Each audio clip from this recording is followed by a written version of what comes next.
वो press conference हो रही थी, एक बल्कि एक मीटिंग हो रही थी और उसमें सामने सारे मौलवी बैठे हैं सरकारी, हैं जी, और मैडम नूर जहां बैठ के उनको तबलीग कर रही है। मैंने कहा सुभान अल्लाह, क़यामत और कितनी दूर रह गई है।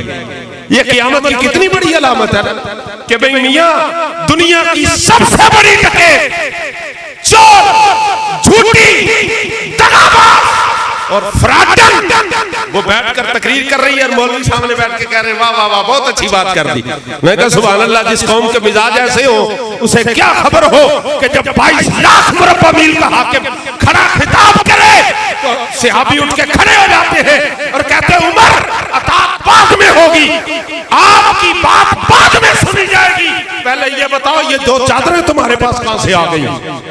हजरत उमर फारूक ने अपने बेटे को हजरत अब्दुल्लाह इब्न उमर को इशारा किया, कहा उठो और बताओ ये चादरें कहां से आ गई। तो साहबजादा जी खड़े हुए और कहने लगे कि ये दो चादरें एक मेरे हिस्से में आई थी, एक मेरे अब्बा जान को मिली थी। कुर्ता ना मेरा बनता था ना अब्बा जान का, मैंने अपनी चादर अपने अब्बा जान को हदियतन तोहफतन पेश कर दी, इसलिए कुर्ता बन गया।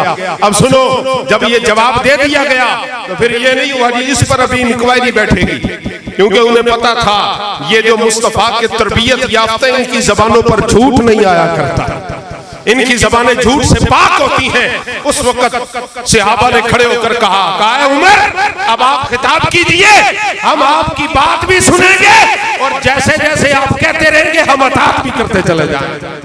ये निज़ाम मुस्तफा है। गिरामी कद हाज़रीन।